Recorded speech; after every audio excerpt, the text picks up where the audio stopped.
I've never been a big believer in shortcuts, but this is a method where in just, again, 5, 10, 15, 20 seconds, we can shift our physiological state. We can interrupt a nervous system that is stuck in anxiety. Hello, I'm Dr Jodi Richardson, and you're listening to, well, Hello Anxiety, a podcast where we end the struggle with anxiety and build our toolkit of practical skills to thrive. When was the last time you experienced awe? Think about that for a moment. I wonder if I may have just temporarily stumped you. Don't worry though. If you're not sure, you will be by the end of this episode.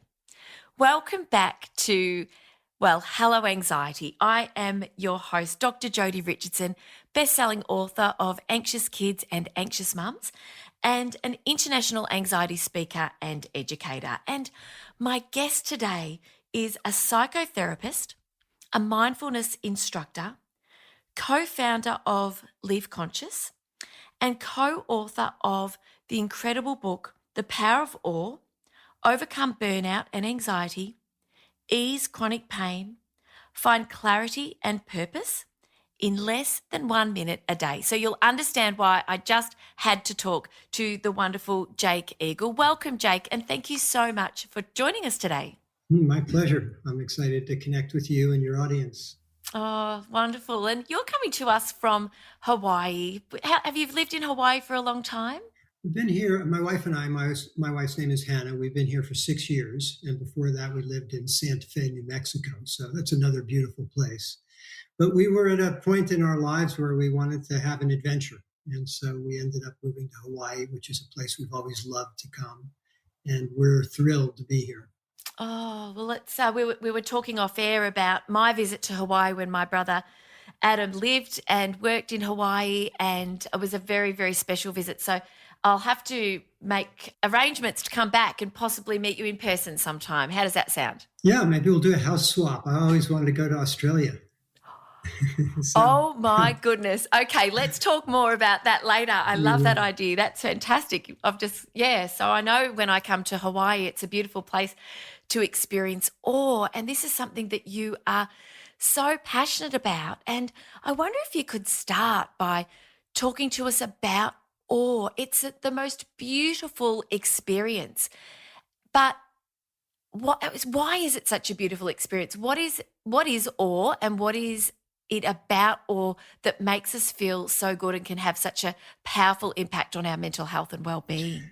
Yeah, there's a lot to that. I think the starting point, and some people don't know this, is that awe is an emotion. There are several positive emotions, and awe is one of them. But it's not one that's frequently talked about. And yet, interestingly, it is turning out that it's probably the most positive of all the positive emotions in terms of how it affects us physiologically.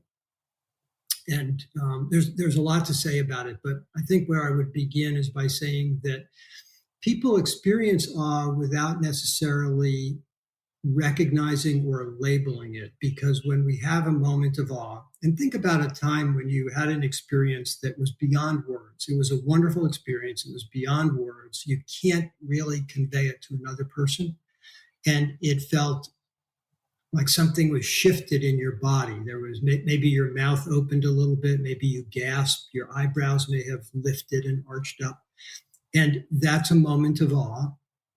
And when we try to talk about it, we actually are reducing it to something less than the experience we had. And so it's one of the challenges with awe is that in a way we don't want to necessarily try to reduce it to words. But obviously in this conversation, we're going to be exploring awe, so we will be talking about it. But when people have an experience of awe, sometimes it's best not to try to define it too specifically.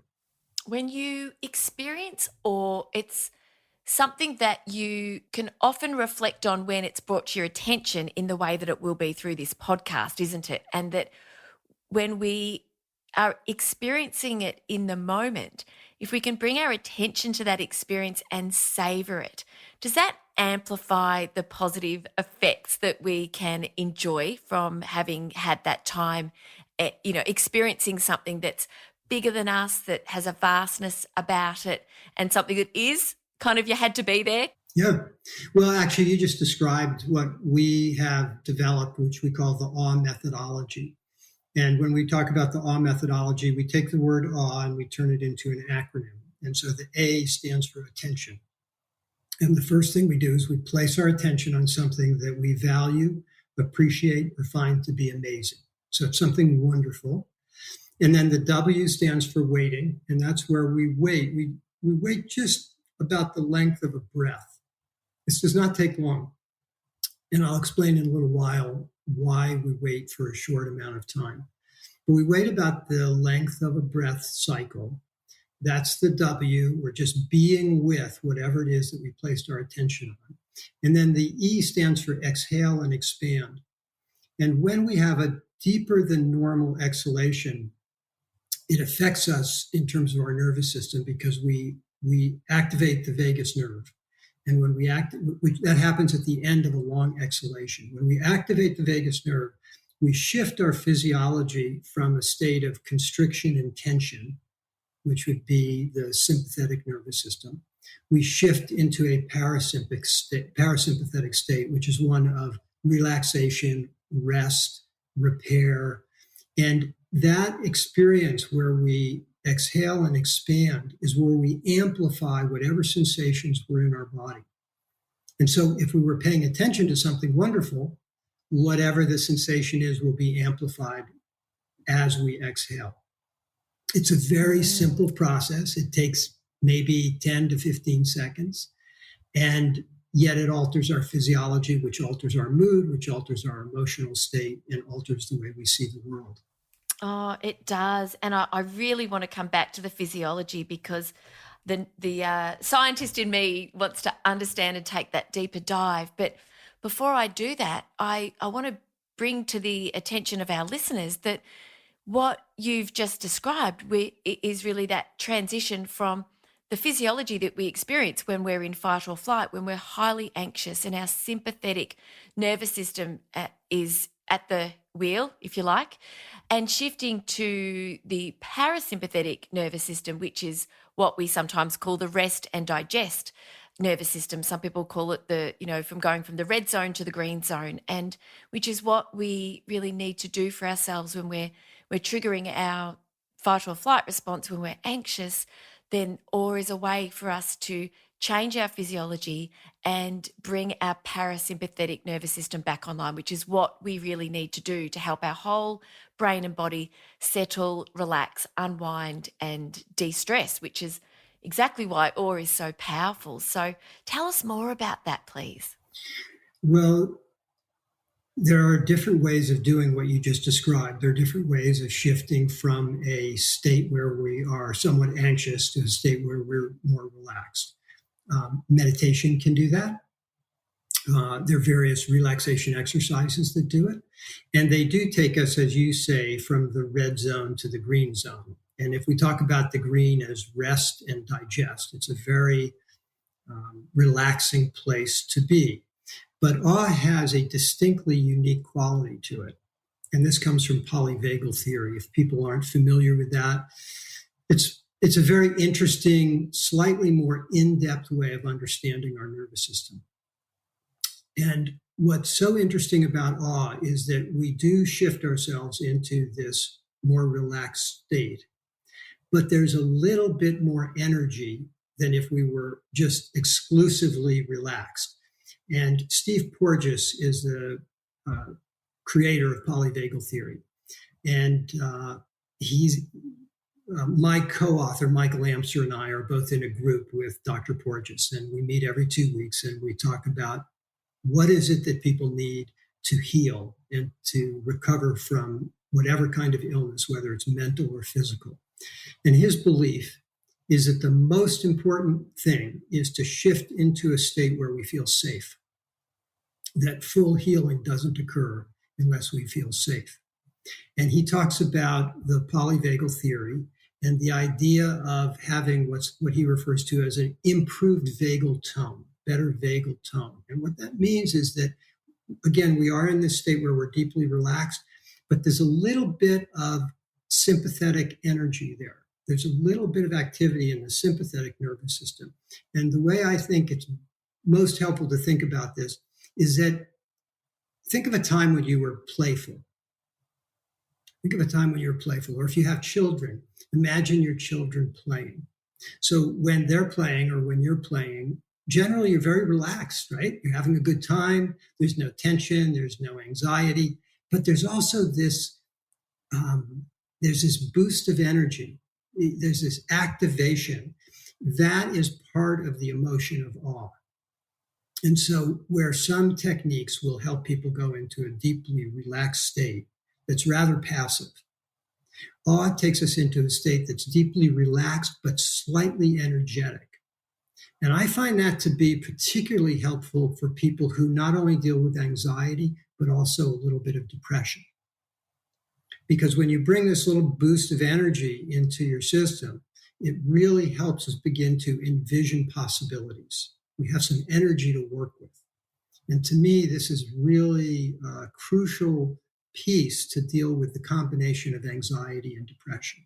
Yes, thank you for bringing to light the work of Stephen Porges. We had a previous guest, Jessica Maguire, who is a polyvagal theory specialist, and she has the nervous system school here in Australia, and she has travelled the world studying with Dr. Porges as well as other specialists, and now is a leader in her own right here in this country. And I did do an episode with her, and it is a fascinating area of science that helps us all make so much more sense of the physical symptoms of anxiety and the experience of it, and the way that we can not only understand why we feel the way we do when we're highly anxious, but also why the steps that we can take to settle our nervous system are so effective because of the way the vagus nerve works. So thank you for bringing that to the conversation today. And I love that you're in a fortnightly meetup with colleagues, including Dr. Porges, because it must be so interesting and exciting to be able to share ideas and to be able to work together to really make such a meaningful difference in a global way, the way you all are. Yeah, and these are doctors and academics and researchers, and their primary concern is that the way our medical system works is fundamentally flawed because it doesn't emphasize helping people feel safe. For the most part, Yes. when we have an interaction with a medical professional, we often are tense and anxious. And often the physician or the person we're seeing is rushed. They don't have a lot of time. They don't have the time to listen or be with us. Seldom do they touch us in a reassuring way physically.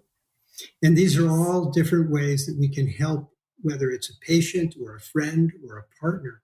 There are all these ways that we can help them feel safe and relax. And that's a foundation for healing. Mm.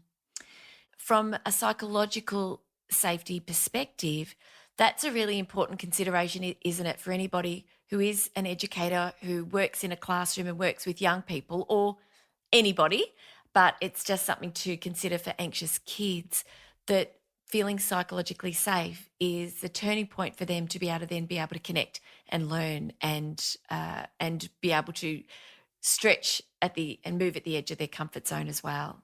Yeah, listening to you, I'm reminded of my grandson, who's now a young man. But when he was very young, he acted out a great deal, and he was challenging.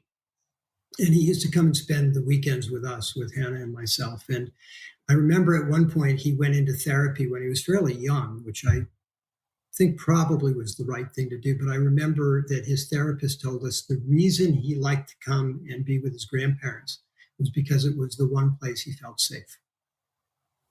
Right? And I think the reason he felt safe is because we really spent a lot of time witnessing him. And I don't know if witnessing is a common term to you, but it's basically to be with another person and not tell them about them, not even necessarily reassure them, but to simply be with them and witness them and their experience. And when we witness another person, their nervous system calms down. And my belief as a psychotherapist is that we all have this deep desire to know we're not alone, this deep desire to feel connected.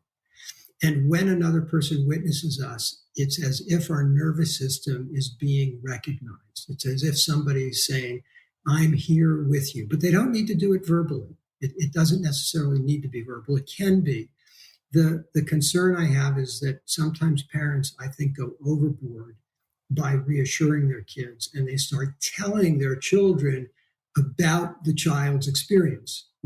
You should be relaxed, or whatever it is that they may be saying, as opposed to allowing the child to have his or her experience and to be there with them, to be present with them. And this to me is something that's so simple, but it requires that we, the parent, have the ability to calm our own nervous system down, right?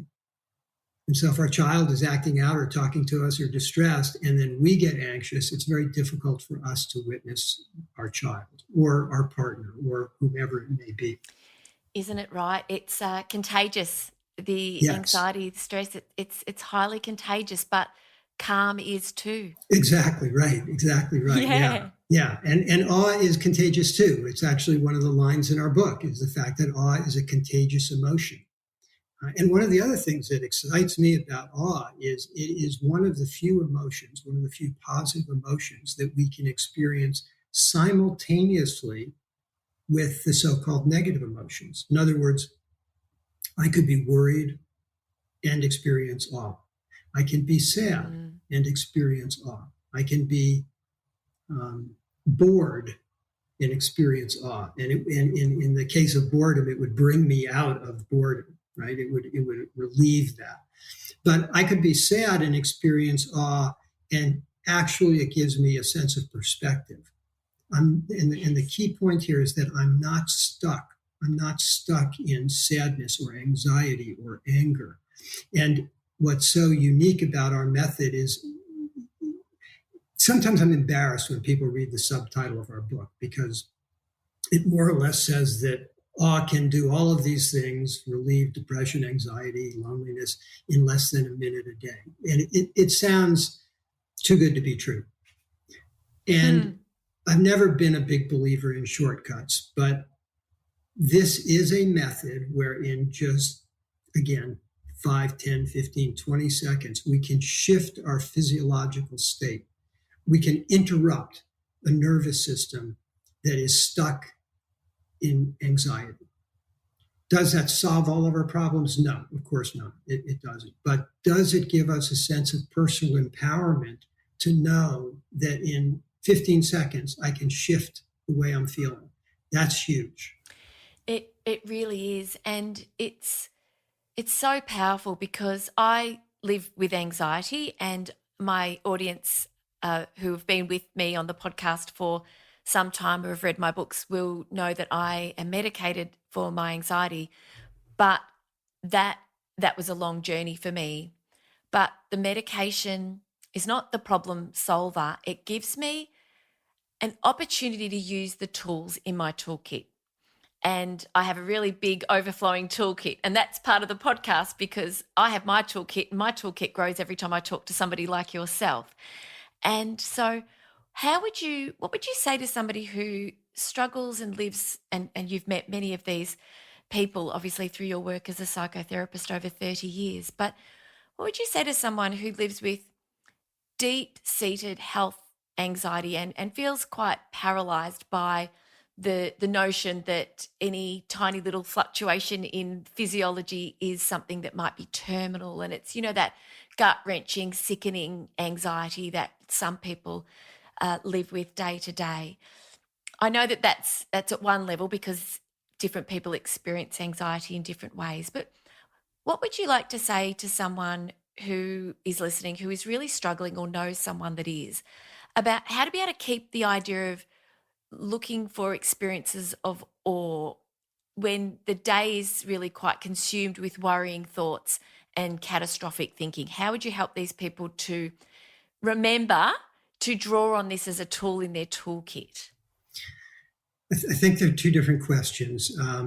In terms of remembering that, that is a different challenge, right? And so whether it's setting your watch so that it beeps, it beeps every hour, or whether it's tying a string around a finger and changing which finger it's on every day, I think we all have to find ways to remember, because that is absolutely a key part of any kind of practice. But once we've remembered and once we've decided to try it, what's unique about the AWE method is that it's so brief. So sometimes I work with people who are highly anxious, and I'll ask them to meditate, say, for 10 minutes a day. And they find that to be very difficult for two reasons. One is they can't quiet their mind. And I hope you and I can talk about why AWE helps us quiet the mind. But the other thing is, Yes.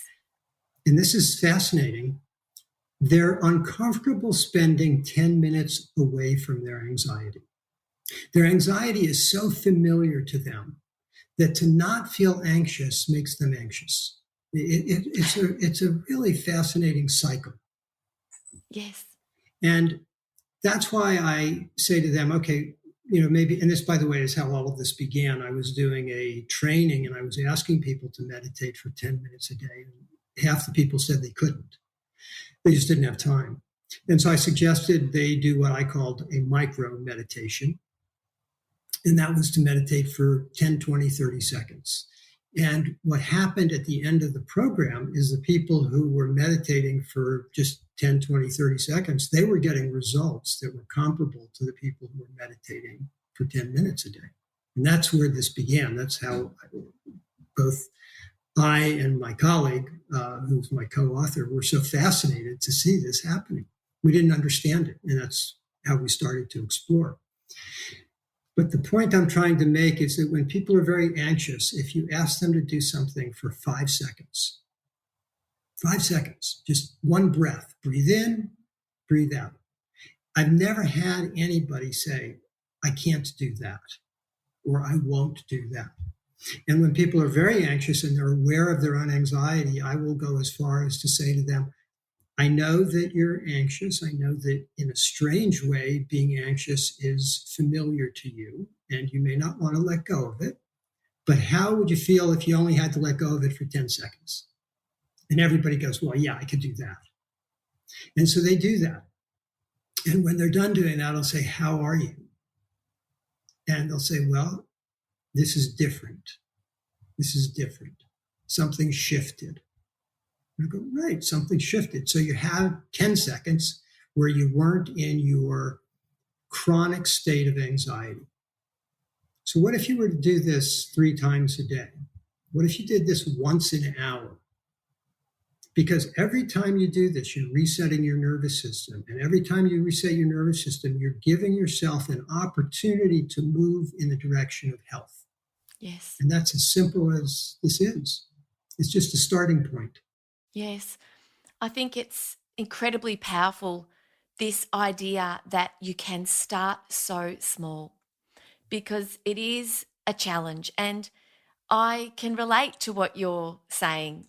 Too anxious to meditate. It's can't stop, always going, always moving, always thinking, always doing something. And I've found my tools that work for me. But when I did meditate twice daily for 20 minutes, this is before I had children. And this was actually, my psychotherapist recommended that for me because of my depression at the time, which was a result of untreated anxiety or undiscovered or undiagnosed anxiety for 20 years. And so I didn't have children. I had time and space and just this huge drive to do anything I could to help myself. And I learned to meditate. He taught me, and I built it up over time to ultimately 2 times 20 minutes. And it was the most incredible thing I've ever done for my mental health. And I rate exercise right up there because that's a huge part of my life. But I had my first child and all of that just fell away because the postnatal depression and the challenges that I had then, and the time challenges and the lack of sleep, etc., I was just so racy. I couldn't stop. And it's a practice that it's funny, it's a practice I'd like to get back to, but haven't yet. So that's interesting. But what I really, really love about what you're sharing today is that in small doses, we can make significant change. And so how can people start to look for awe in their daily lives? Because I'd really love, obviously the book is just exceptional, and I highly recommend that you get yourself a copy. But as a way of supporting people to make it a change today after listening to this episode before their book arrives in the post or to their Kindle, what can people do to find more awe in day-to-day life? I know that, over there in Hawaii, there's probably awe every time you look out the window just about, but day-to-day life doesn't bring us beautiful views and mountains to look from the top of, or canyons to stare into, or waterfalls to appreciate. So what can we do? Well, this is kind of a perfect question, because all of the research that was done on awe before what we did, they used extraordinary sources to stimulate awe. So people would go sit at the edge of the Grand Canyon if they were in the United States, and that was a way to access awe. Or in the laboratory environment, they would use virtual reality and show people these phenomenal visual images to stimulate awe. The problem is that we don't have access to those kinds of extraordinary things all the time. And our methodology is very different in that we're helping people discover awe in the ordinary. That's the key. It's in the ordinary. So, for you now, or for your listeners, I want you to look around and notice something in your environment that you value, you appreciate, or you find to be amazing. It could be a painting, it could be a photograph, it could be piece of furniture. It could be the view outside your window. If you have an animal that's sitting in the room, you could look at the animal, and it may be the animal. If you have a mirror, you could look in the mirror, and you may have a deep appreciation for yourself. It can be so many things. Awe is available to us and in us all the time. And it's a matter of looking around and paying attention and finding that one thing that we deeply value. That becomes the source of awe. And what's so fascinating is this can be done even if you're in an environment with nothing that you find to be interesting or valuable, because you can call upon your mind.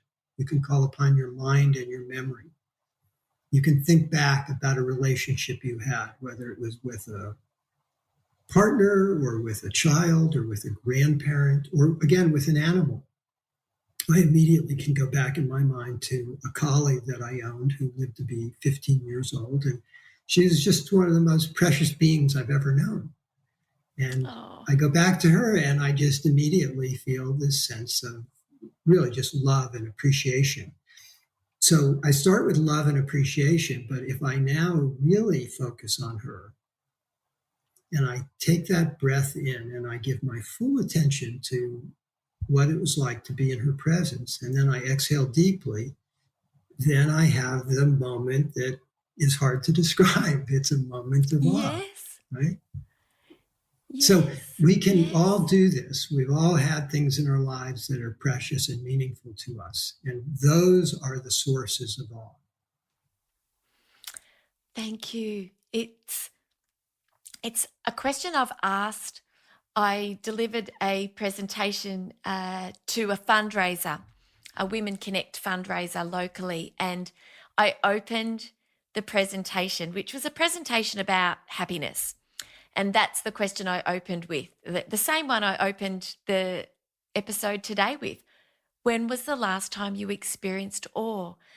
And a lot of people were quite stumped, quite unable to quickly draw on that experience or really tap into when they've felt that. And I think if we all sat for a few moments and really thought about it, especially with your guidance to help us to broaden our understanding of where awe can come from, it makes it so available to us. I think back to, I'm not sure if you're familiar with Tones and I, but Tones and I is a global music sensation. She's local. She's local to my area here, and she brought in her whole set, all of her dancers, all of her singers. She brought in everyone to our local music festival just before Christmas. And I stood there seeing this international superstar who has so much gratitude for her community who supported her music as a busker when she first started. And the heights that she's risen to with her lyrics, her songs, her performances, and the set, and just the grandness of the whole experience. I didn't know it at the time, but that's what I was experiencing. But equally, when I take out my plant and from it, and put it in the sink for watering, and I look at the leaves and I look at the way that it can draw water up through to every tiny tip and the colouring, that to me is awe-inspiring as well. So it can be from the grandest experience right through to something that's actually very small, despite the vastness that it gives us in terms of our perspective. It could be something tiny. It could be watching an insect, couldn't it? Maybe a bee collecting pollen off a flower, or an ant carrying something heavy on its back. Am I right in suggesting those ideas? Yeah, absolutely. They're beautiful examples, and you're touching on the different kinds of awe. We've identified three different sources. One is sensorial, where we have the sensations within us about something that moves us. Another one is the interconnected awe, which is the kind of awe I experience when I think about my dog. Or when I think about my wife. I probably should have my wife ahead of my dog in the example. She'll understand. She will, actually. She will. And then the third kind is conceptual awe. And you're talking about that when you talk about a plant and how it functions, how it lives, how amazing it is, how amazing life is.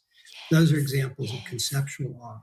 And I want to go back to your example of the musician, because there were two things. One was the experience of being there, and that was awe-inducing. But you also, I think, were in awe of her desire and willingness to give back, to acknowledge her own appreciation of the community. And that's awe-inspiring. That's just, right? I mean, that's very moving. Yes. So there's multiple aspects of what produces awe just in that one example. Oh my gosh. And I actually just got full body chills because it was a huge part of it for me. Was she's performed all over the world. It was funny because I could see people in the audience, in the crowd, I should say, because we were all just standing, and it was not even an enormous crowd because it had been bucketing down, but the hopefully people all over the world understand my terminology. So is bucketing down something that you can relate to? It was raining. It was raining heavily. It was raining so heavily, and yes, so a lot of people, I think, sort of weren't sure whether or not they would go. So it's probably just a few hundred of us, and kids on shoulders, and some of the children were wearing her tour T-shirt, which had shown, all around her tour, all around the United States and in other parts of the world. And I was trying to look at their T-shirts to see if Mornington, Victoria was on the bottom of her tour, because this was after her tour finished, which of course it wasn't. But her gratitude because she lived in her car, she busked to make a living for 2 years, her and her dog. They really didn't have a roof over their head, a key to a home. And she fought her way with her music just being at the heart of everything. And I think it was the dedication, the commitment, the sacrifice, the undeterred motivation to bring her music to the world, and the success. There was so much about that experience. And then her gratitude for the community and the people. And she orchestrated the whole event. It was a 9-hour music event, and she organises it and brings her musical friends from the music industry to come and play and entertain.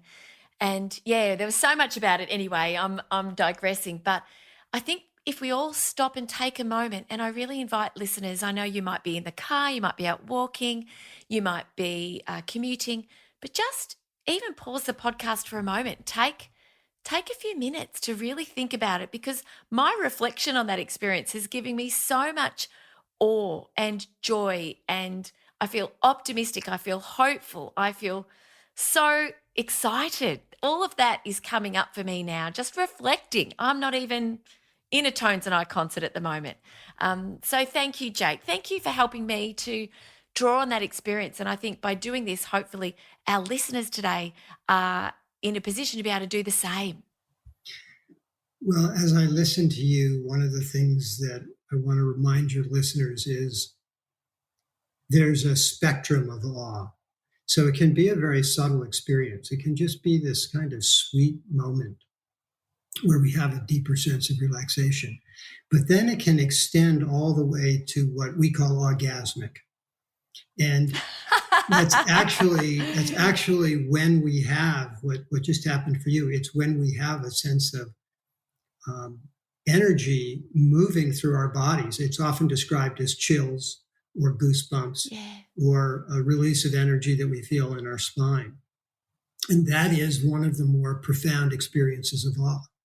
And so what I want to point out to your listeners is, here we are having a conversation, doing a podcast, and in the midst of that, you're having this profound physiological shift. Yes. And it's sort of like you light yourself up. Yes.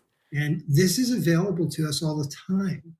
And if we realize this,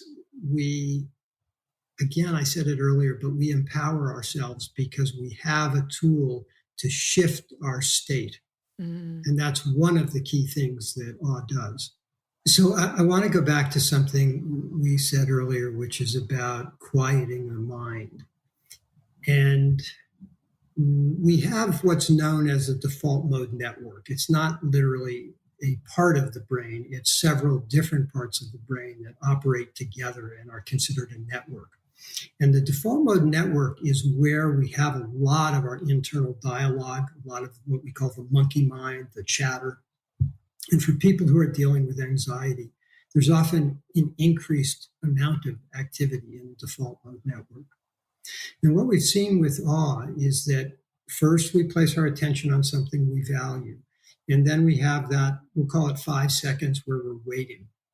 And in the waiting, we're giving such full attention to something we value that the default mode network goes quiet. It quiets down. That's a sense of relief for people who have a busy internal mind.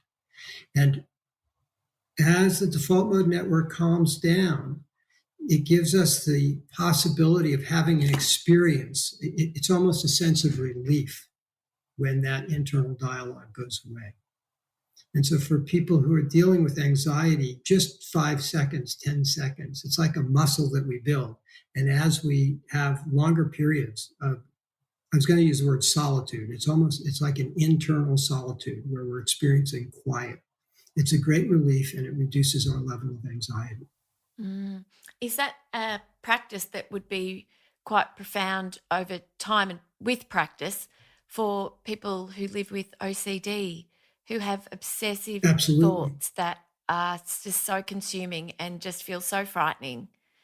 Yes. Yeah, I'd recommend 2 things. This is a great way to interrupt the cycle. And after we interrupt the cycle and we have a moment of relief, we realize again that we have some control over it. Yes. And we can do this frequently. We can do it by simply paying attention to, again, something we value and appreciate, and then tuning into our breath cycle. Yes. So on the inhalation, I'm going to look at something that I deeply value, I care about. I find I move myself when I look at it. I'm looking at something on my desk right now. And then I have that sense of things quieting down. I have a moment of relief. And then if I have the exhalation, whatever the sensations are, they expand. Yes. Yes. So A is for attention, bringing our attention mindfully to something in our environment that we value. W for wait. even if it's just for an inhalation, just wait a moment, just a moment. And E is exhale and expand. And this That's right. is something that we can take with us wherever we go. And the more we practice these strategies, the more we practice this, it's a self-fulfilling cycle, isn't it? Because we experience the settling of the default mode network, the quietening. We experience the positive emotion of awe, wherever that is on that spectrum. And so that feels good. And when something feels good, we want more of it. And so with this practice for people who live with anxiety, would you recommend that they set a reminder for, say, once a day, 3 times a day? Is it, how frequently would you recommend people bring this practice into their day-to-day routine? Well, when we did our research study at the University of California, Berkeley, we had everybody do this 3 times a day. Right, yes. And that was the minimum. Now, we did notice an interesting thing, which is called a dose response. And what that means is that the more frequently people did it, the better the result they got, which is not really surprising. Yes. But we did ask everybody to start 3 times a day. It seems to be a natural thing for people to do this early in the morning. I do it when I wake up. I get up in the morning. I, do my routine, brush my teeth, wash my face, put on a bathrobe, and then I go outside and I do this. Oh. And then somewhere during the day, I'll do this no matter what. And then every night before I go to bed, I go outside, look at the stars, and I do a moment of awe. A moment of awe. And I find it to be an incredibly helpful routine. Yes. It sets the tone for the day, and then I reset the tone before I go to bed. Yes. And then one other thing I do want to recommend for your listeners, particularly people dealing with anxiety, you can use this proactively. For example, let's say that you are going to have a conversation with your partner and you're feeling tense about it. Before you have the conversation, take a moment to access awe. Take a moment, literally, 20, 30 seconds, take a moment, access awe, which is available to us all the time. If your partner happens to know about this, have your partner do it as well, whether in the same room or privately. Then come together and have your conversation. You bring a completely different attitude and a different energy to the conversation. It literally changes our perspective. It creates a sense that there is something larger than ourselves. There's something bigger. And in awe research, it's known as vastness. When we have an experience where we connect with the vastness of life, we tend to be less self-absorbed. We tend to be less narcissistic. We tend to be less interested in defending ourselves and explaining ourselves. And you can imagine how this is going to change the tone of a conversation. And by the way, it's not just with a partner. It could be with your child. You could have a child and you need to have a talk and maybe set boundaries. Yes. And you think it's not going to go well. So what happens is you get tense. Yes. And then you approach that conversation with tension, which your child picks up on. Compare that to taking a moment, accessing a state of awe, coming to your child in this much more open-hearted, open-minded, expanded state. Is going to be a different conversation. It really is. It really is. And just that reminder that where we started talking about the nervous system and how there's this contagion effect. And so when we are more grounded, more centered, and we can access both of those through the experience of awe by activating our vagus nerve and through our breath, and by experiencing this beautiful positive emotion, that we can ground ourselves and prepare ourselves and our nervous system to have the best outcome from whatever conversation that we need to have. Might not always have time for it, depending on what's happening, but I could have done with that this morning. And I'll just leave that there with one of my children. So, no, Jake Eagle, goodness me, I'm feeling obviously really good because of the conversation that we've had, because of my experience reflecting on the concert that I attended with my daughter and one of my friends and her daughters, and it was really lovely to be able to have that experience, of you to be able to help me understand more about it, and for our listeners to be able to learn more about the power of awe. And I know what you mean about the subtitles of books, and it's not usually the authors that come up with these, it's usually the publisher. But it is accessible, and it can dramatically influence our experience of our mental health, our life satisfaction, pain, and our connection with other people. And we've learned from you today that it doesn't take a lot of time. It's a very meaningful activity to engage in.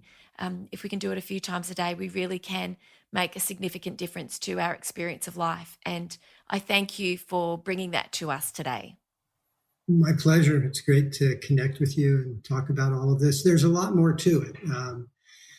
Maybe we'll get a chance to do a follow-up at some point, but there's a whole nother conversation about the different levels of consciousness that we live in. And when people live with a lot of anxiety, they are at a particular level of consciousness that is very limiting.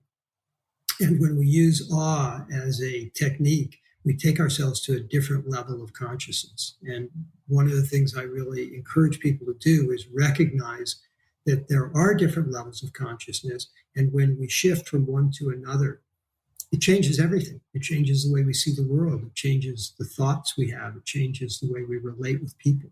So that's something we didn't get into, but it is in the book. Also in the book, there's, I believe, about 30 exercises that will help people actually build their awe muscle. It's a process of doing things repeatedly, as we all know.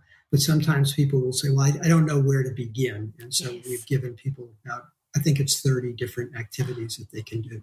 How generous. I think that's the thing that we are all looking for.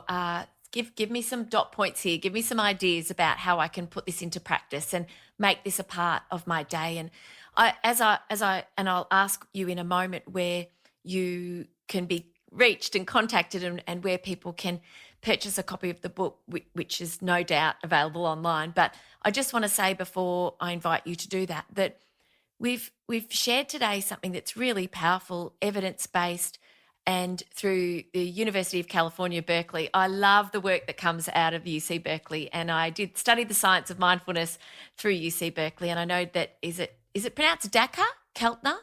Dacher, yeah, Dacher was involved in our Keltner. study. Right. Yes, really another wonderful leader, as are you, in this incredible space. And so I thank you very much for bringing that to us today. And I invite you as a listener to please give this a go, because we're thirsty for knowledge. We're all thirsty for knowledge. We want to know more, but what makes the difference is the doing, is the practice. So maybe set yourself an awe challenge for a week. I'm going to set that challenge for you now. For 1 week after listening to this, set yourself a timer. I use a meditation bell, a mindfulness bell on an app called Plum Village, which is a free app. And it's a really beautiful sound. So that's when my timer goes off.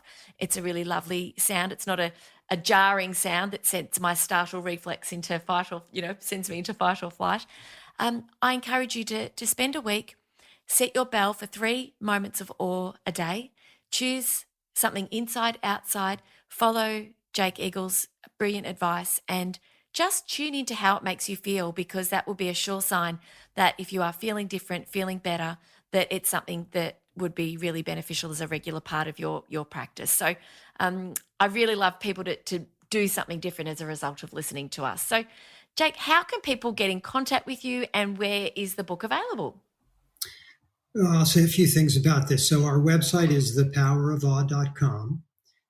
People can go there, and there are links there in terms of where you can buy the book, but I think it's available most places online. Additionally, on that website, there are some examples of practices of awe that you could do. And there's also a place where people are posting their moments of awe.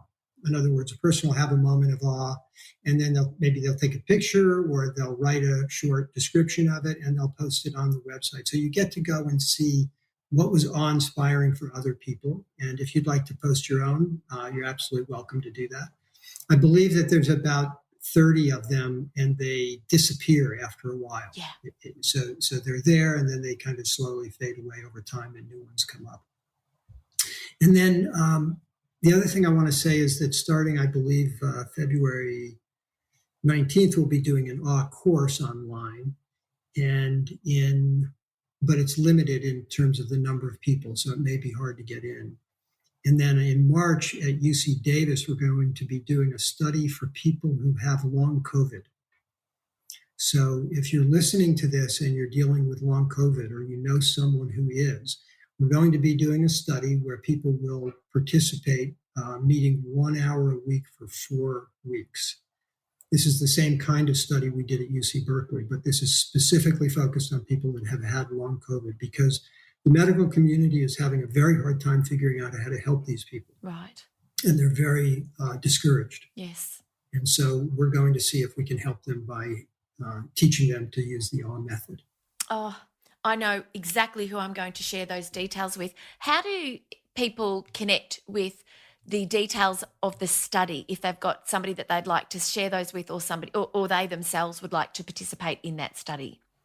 I think there's the easiest way to do it is to send an email to info@thepowerofawe.com.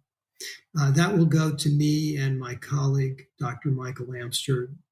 Dr. Amster is managing that study, and either he or I will get back to you if you send an email asking for information. And if people have questions as a result of the podcast and you send an email to that address, one of us will get back to you.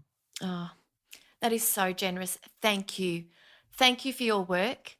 Thank you for your time. Thank you for your generosity and your wisdom, and for helping us all learn so much more about a tool in our anxiety toolkit that can make such a difference in a relatively small time. It's we need change fast when we're really struggling, and this is something that can help us to really access a really meaningful change. So I'm very grateful for your time, and I would love to interview you again. So thank you for suggesting that we might join up together for another conversation. We'll definitely organise that. But in the meantime, I thank you very much for being with us today.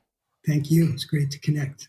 And if you are an Apple podcast listener, if you could please rate and review the podcast, I'd be ever so grateful. Thank you so much again for your time, and I'll see you next week. Bye. Thank you so much for joining me for this week's episode. If you enjoyed it, please subscribe and leave a review. To keep the conversation going, I'd love you to join me over on Instagram. You'll find me at Dr Jodi Richardson.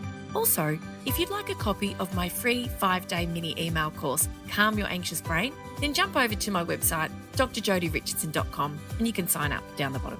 I've really enjoyed having your company. Thanks so much. See you next time.